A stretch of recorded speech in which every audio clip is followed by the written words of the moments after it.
Hi everyone. So today I'm going to be talking about something that's a little depressing. It's not as fun as the title suggests. And I'm going to be talking about stress responses in dancing monkeys in Pakistan. Now, if you've heard of the concept of dancing bears, dancing monkeys are really similar. These are native macaque species taken from the wild in countries in Southeast and South Asia, and they're essentially trained to be traveling performance animals. Now, this is a picture of a dancing monkey trainer village that I took in Pakistan while I was there. You can see the monkeys under, let's see if I can get this laser pointer to, yeah. You can see the monkeys over there tied under really short ropes under the tents. And like I said before, the countries involved in the trade, the communities and the people involved in the trade are often well below the poverty line. So in Pakistan, the native macaque species that they use is the rhesus monkey. Now, the rhesus monkey is an incredibly social, adaptable, and very intelligent old world primate. They have an average lifespan of about 27, with a maximum recorded lifespan in captivity of 40. They're weaned around 1 year old, during which they very much require their mother, and they undergo puberty around the ages of 2.5 to 4.5 years. During puberty, the males emigrate from their natal troops, mainly due to male-on-male aggression. The rhesus monkey is generally very notorious for aggression, and like I said, the aggression is why males leave their natal troops, leading to female-dominated sex ratios in the wild. Macaques are also asymptomatic carriers of many fatal human diseases, such as hepatitis C and herpes B simplex virus. And because of the close phylogenetic relationship between humans and macaques, it's very easy for diseases to essentially jump between the animal and the humans that are in close proximity to them. So this is a video of the training of the dancing monkey. I took it while I was doing my research. These animals are taken from the wild at about 4 months of age, and the trainers prefer working with males due to their size. The training routinely involves beating, chaining, food withholding, and it can last for a few months. Usually it's over by the time they're about 6-7 months of age. During this time, they often undergo severe body modifications, including teeth clipping, piercings, and having their fur dyed or cut. The trainers report that the animals are very aggressive towards each other and towards other humans, which is why they keep them on these really short ropes. And it also prevents the macaque from exhibiting their natural social behaviors, which is very, very important to them. The trainers also report that they have lifespans of about 15 years, which is again lower than what they are in the wild. And so we can see that these animals are very visibly stressed and have behavioral symptoms of stress. But then the question remains, how do we quantify it? And the best way to do that is to use cortisol. Now, cortisol is a steroid hormone that's really important in energy mobilization during times of stress, glucogenesis, and it has lots of other effects as well. It's produced by the hypothalamus, pituitary, and adrenal axis, labeled the HPA axis up here. And it's produced by the adrenal cortex and released into the bloodstream, which basically means that cortisol, when it's released during periods of stress, such as food predation, scarcity, or in our case, trauma, it's released into the bloodstream, and it can be measured in several biological media, such as saliva, feces and urine, and blood. However, all of these give very short-term measures of cortisol, especially because cortisol has its own diurnal rhythm. Hair, however, as cortisol is deposited into the hair as it grows, hair essentially acts like a vault for cortisol. So essentially keeps all the cortisol in the hair shaft, which allows hair to be the only measure of long-term stress response and long-term cortisol responses. So the questions that we asked going into our research was, number one, will dancing monkeys have higher hair cortisol concentrations compared to unstressed rhesus monkeys, thereby showing the effects of their welfare and captive state?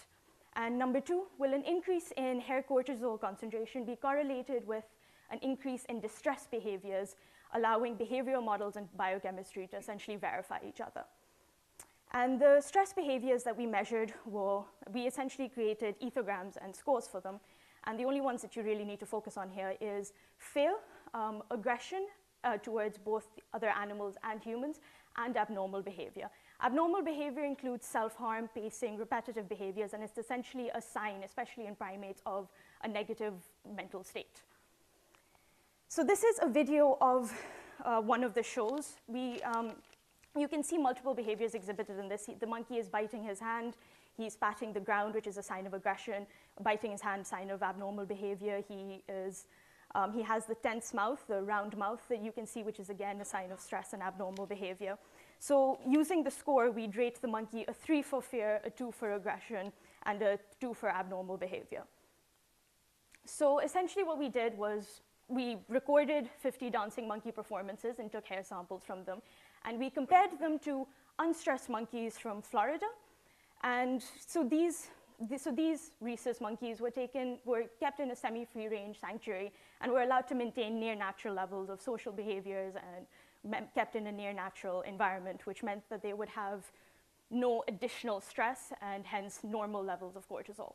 So we ended up with 73 samples of the unstressed monkeys and again compared them to the 50 dancing monkeys using complicated lab and statistical analysis. And essentially what we found was, number one, that the dancing monkeys had significantly higher hair cortisol concentrations compared to the controls. Dancing monkeys had a range of about 10 to 193 with an average of about 44, whereas the controls had a range from 8 to 81 with an average of 28. Out of all of the behaviors that we measured, only fear was related to an increase in hair cortisol. I know the box plot looks a little complicated, but all you really need to focus on is the dots in the middle, and all you need to see is that as fear score increases, so does hair cortisol.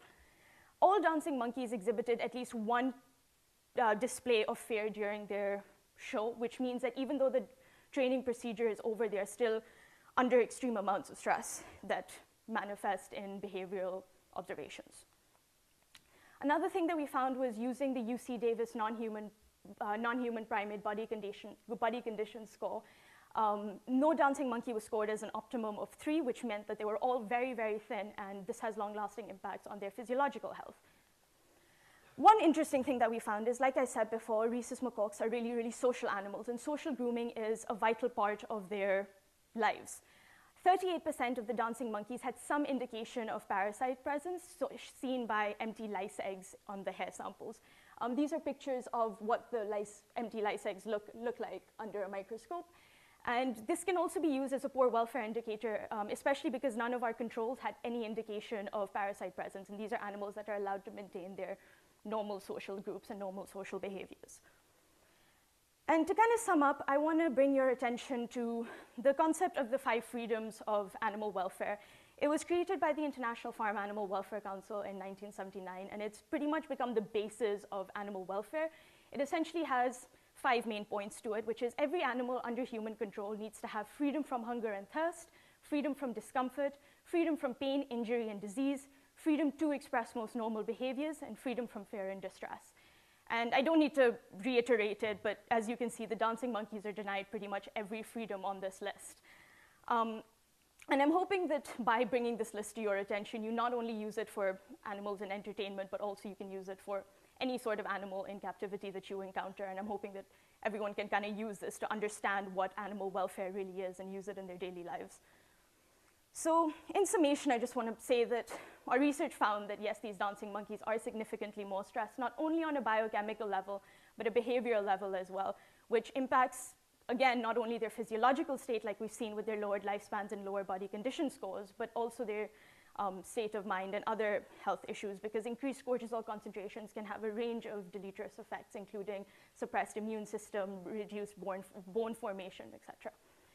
And it's really easy to say that this whole practice is wrong and that these people are cruel and terrible and we should just ban the whole thing. But we need to understand that the trainers only get into the practice because that's what their forefathers used to do. Not out of 55 trainers that I interviewed, only 1 had been to primary school.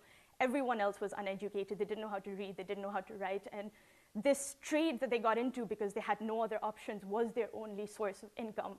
So it's not really a black and white issue that we can say, yeah, we can do this and oh, we can do that. Though there are obviously solutions that we need to work on. And I just want to, the point of this whole presentation is to show that how animals are kept in captivity really matters. I'm not trying to demonize captivity, but I really am trying to show the difference between using animals for entertainment and using animals for education, which can oftentimes be more entertaining. Thank you.